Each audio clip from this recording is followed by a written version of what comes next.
म शङ्कर बराल गोलन्जर गाउँपालिका अध्यक्ष।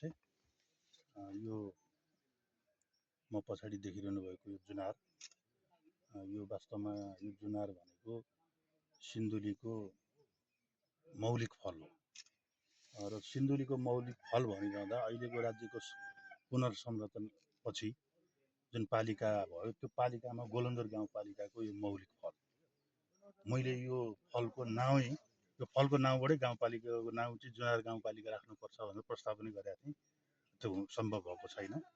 यो जुनारको प्रचार प्रसारको लागि, यसको समस्याको निवारणको लागि, यसमा लाग्ने हरेक खालका रोग, किरा, प्रकोप, विभिन्न खालको प्रकोप नियन्त्रणको लागि र यो जुनारलाई देश मात्रै नभएर विदेशमा पनि, अन्तर्राष्ट्रिय जगतमा पनि परिचित गराउने उद्देश्यले हामीले गोलन्जर गाउँपालिकाले जुनार प्रवर्धन मेलाको कार्यक्रम हामीले राखेका छौँ। यो कार्यक्रममा सहभागी हुनलाई म तपाईँहरूको सञ्चार मिडिया मार्फत फेरि पनि आग्रह गर्न चाहन्छु।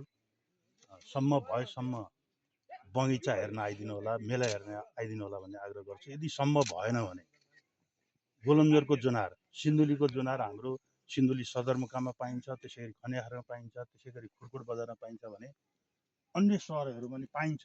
तर सिन्धुलीको जुनार, खास गरी गोलन्जरको जुनारलाई चाहिँ यो चाहिँ अर्कै खालको टेस्ट भए हुनाले चिनेर मात्रै, सिन्धुलीको गोलन्जरको जुनार चिनेर मात्रै खाइदिन पनि म सबै महानुभावहरूलाई हार्दिक अनुरोध चाहन्छु।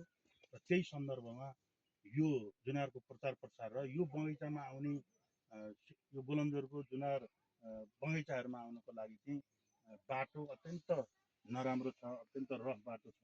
त्यो बाटोलाई पनि 12 महिना चल्ने बनाउनको लागि पनि राज्यको सरकारवाला निकायहरूको, सरकारवाला व्यक्तिहरूको नजर पुगोस्, ध्यान जाओस् भनेर पनि यो मेलाको आयोजना चाहिँ मैले बगैँचामै राखेर हामीले बगैँचामै राख्यौँ।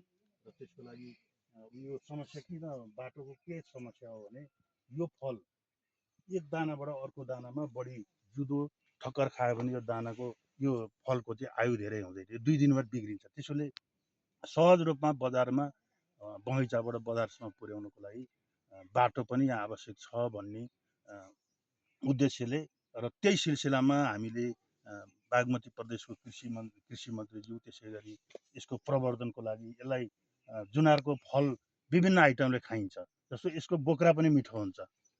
यहाँ हाम्रो अहिले यो उसमा कार्यक्रममा पनि जुनारको बोक्रा बिक्री भइरहेको देखाएको थिएँ मैले हिजो। त्यसैले यसको प्रवर्धनको लागि उद्योग, जुनारको विभिन्न खालको आइटम बनाउनको लागि पनि सहयोग पुगोस् भनेर हामीले उद्योग मन्त्रालयका मन्त्रीज्यूलाई नै हामीले आमन्त्रण गरेका छौँ र यसैको प्रवर्धनको मुख्य उद्देश्य हो। र यो कार्यक्रम सफल बनाउन म सबै पक्षलाई हार्दिक अनुरोध पनि गर्न चाहन्छु। गाउँपालिकाको डाटा र यो जुनार प्रोपर जुनार सुपरजोनको पहिले जुनार सुपरजोन भनेर चाहिँ हाम्रो सङ्घीय सरकार मार्फत यहाँ एउटा कार्यालय खोलिएको थियो सिन्धुलीमा। उहाँहरूको र हाम्रो डाटा हेर्दा मलाई लाग्छ वार्षिक 60 करोडभन्दा बढीको यसको व्यापार छ। तर त्यो 60 करोड डाटामा हो, यो त कोसेलीको रूपमा जान्छ, खुद्रा व्यापारको रूपमा जान्छ। अब त्यो कारणले गर्दा मलाई लाग्छ यसको सरदर लगभग 80 करोड बराबरको चाहिँ यसको कारोबार छ। यो जुनारले धेरै मान्छेले व्यवसाय पनि गरेका छन्, धेरै मान्छेले रोजगारी पनि पाएका छन् हैन। अब फेरि म के दोहोऱ्याउन चाहन्छु भने यो जुनारमा लाग्ने विभिन्न खालका समस्याको दिगो निराकरण के गरी हुन्छ भन्ने सन्दर्भमा पनि सरकार पक्षले ध्यान जाओस् भन्ने म आग्रह गर्न चाहन्छु। जस्तो यसमा वर्षेनी फरक रोग लाग्छ, कहिले ठुँडे पुतली भन्छ, कहिले औँसा भन्छ, कहिले बोट मर्ने भन्छ। त्यसको लागि चाहिँ यत्रो कारोबार हुन्छ गोलन्जरमा मात्रै। हाम्रो सिन्धुलीका अन्य ठाउँहरूमा पनि उत्पादन हुन्छ जुनार, तर धेरै मात्रामा उत्पादन हुने ठाउँ चाहिँ यो हो। त्यसैले यसलाई रोग लाग्ने बित्तिकै, यसलाई समस्या हुने बित्तिकै कम्तीमा 1 हप्ता 10 दिनमा यसको चाहिँ निवारण हुने, त्यसको चाहिँ औषधि गर्न सकिने त्यसको विज्ञ सहितको एउटा कार्यालय पनि गोलन्जरमा खोल्नु पर्यो।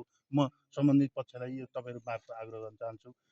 2-4 जना वैज्ञानिकहरू, यो सम्बन्धीका विज्ञ साथीहरू यही ठाउँमा कार्यालय खोलेर यहीँ एउटा अफिस सिर्जना गरेर चाहिँ उहाँहरूले सधैँभरि यो सिन्धुलीको जुनार, गोलन्जरको जुनारको विषयमा अनुसन्धान गर्ने, रोग किराहरूको समाधान गर्ने र यसको दिगो समाधान सधैँ कृषकहरूले बिरुवा लगाउने, कृषकहरूले स्याहार गर्ने हो, कृषकहरूले मिहिनेत गर्ने हो, तर समस्या पर्दा विज्ञहरूले चाहिँ सुझाव दिने हो, औषधि भनिदिने हो। त्यो कारणले पनि यो मेलाले त्यो काममा नि सपोर्ट गरोस् भन्ने पनि एउटा उद्देश्य हो। म यही कुरा राखेँ र यो हामीले पालिकाको तर्फबाट कृषकहरूको लागि सानो सानो सहयोग, जस्तो क्षेत्र विस्तार गर्ने यदि कृषकले भन्नुहुन्छ भने हामीले बिरुवा उपलब्ध गराइदिएका छौँ हैन। रोकिरहेको लागि थोरै पैसा सपोर्ट गरेका छौँ। 50% कृषकहरूले हाल्नुहुन्छ, 50% पालिकाको तर्फबाट नै हामीले दिइरहेका छौँ। हाम्रो ध्यान यसमा अत्यन्त आकर्षित छ। हामीले यो ठाउँमा गर्नुपर्छ, यो जुनारमा लगानी गर्नुपर्छ भन्ने हामीलाई छ। तर पनि गाउँपालिका साधन स्रोत अत्यन्त न्यून हुने र अन्य काम धेरै कामहरू गर्नुपर्ने भएको हुनाले यो खास गरी यो मेला एकदम जुनारप्रति मात्रै केन्द्रित भएर राज्यको सरकारपछि सबैको ध्यान तान्नको लागि पनि यो मेलाको आयोजना गरिएको हो।